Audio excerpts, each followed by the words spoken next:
السلام علیکم پیارے دوستو، آج ہم بات کریں گے کرونک کڈنی ڈیزیز کے بارے میں.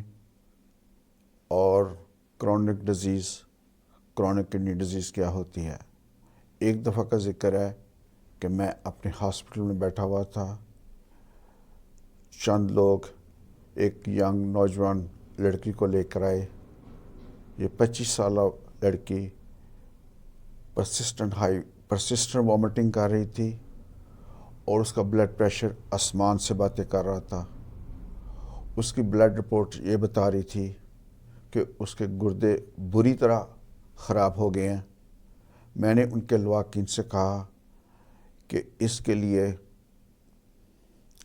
ڈائلسس بہت ضروری ہے، مگر اس کا باپ بضد تھا کہ نہیں، اگر ہم نے ڈائلسس کروا لیا تو ساری عمر یہ ڈائلسس پہ لگ جائے گی. لیکن میں نے بڑی کوشش کی، بڑی تگودید کی. ایونچولی وہ اس بات پہ ایگری ہو گئے کہ اس کا ڈائلسس ہونا چاہیے. آج 1 سال ہو گیا ہے، وہ لڑکی کی شادی ہو گئی ہے اور وہ اپنے نئے گھر میں ہنسی خوشی رہ رہی ہے. آج میں بات کروں گا کرونک کڈنی ڈیزیز کے بارے میں. کرونک کڈنی ڈیزیز کو کرونک کیوں کہتے ہیں، یا جو گردوں کے امراض ہیں ان کو دائمی امراض کیوں کہتے ہیں. کیونکہ slowly with the passage of time, slowly وقت کے ساتھ گردوں کے جو فنکشن ہیں وہ آہستہ خراب ہوتے ہیں کئی سالات تک. ان کے 2 میجر رسک فیکٹر ہیں، ایک ہے بلڈ پریشر اور دوسرا ہے ڈائبٹیز. میں آج ان غلط فہمیوں کے بارے میں بات کرنا چاہتا ہوں، ان میتھ کے بارے میں بات کرنا چاہتا ہوں جو گردوں کے دائمی امراض کے ساتھ جڑی ہوئی ہیں. سب سے پہلا میتھ یا سب سے پہلی مسکنسیپشن یا سب سے پہلی چیز لوگ یہ کہتے ہیں کہ جو کرونک کڈنی ڈیزیز ہے، جو گردوں کا دائمی مرض ہے، وہ ایک نایاب ہے. یعنی یہ مرض مجھے نہیں ہو سکتا، یہ کچھ چند لوگوں کو ہوتا ہے. حقیقت اس کے برعکس ہے. یہ ڈیزیز بہت کامن ہے.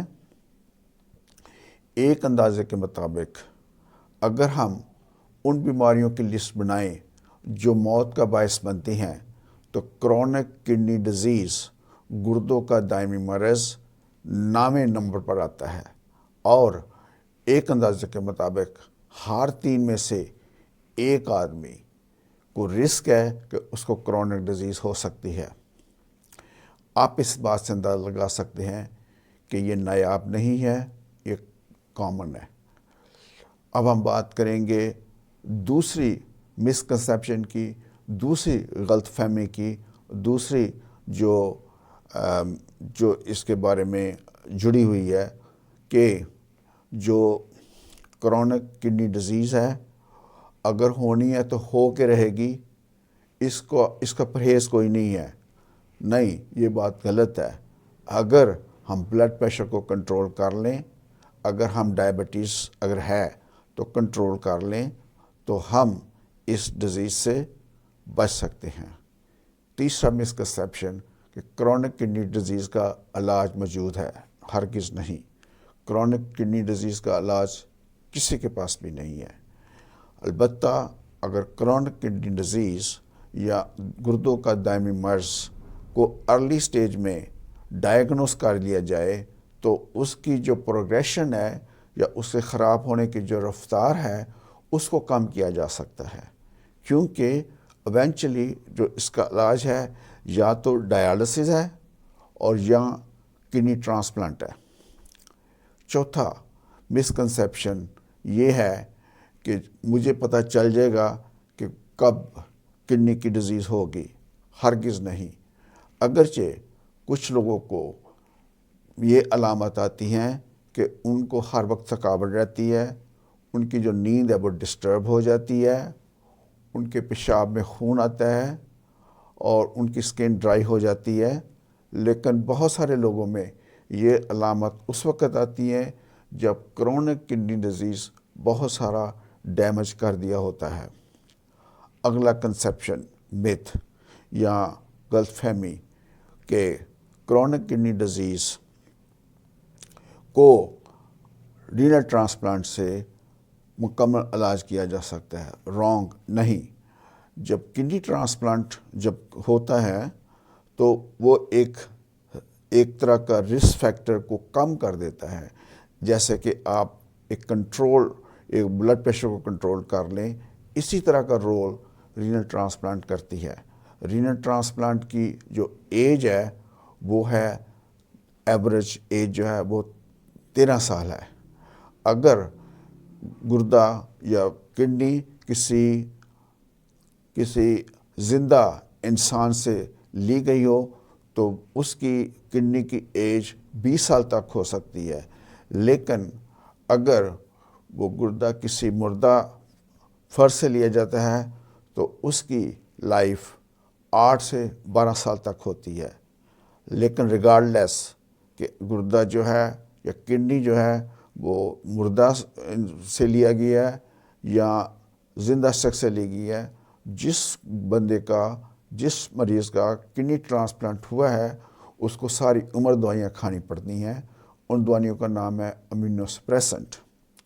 اب ہم بات کریں گے ایک اور مسکنسیپشن کے بارے میں کہ اگر گردوں میں پتھری ہے تو وہ گردوں کا دائمی مرض کر سکتی ہے۔ ہرگز نہیں۔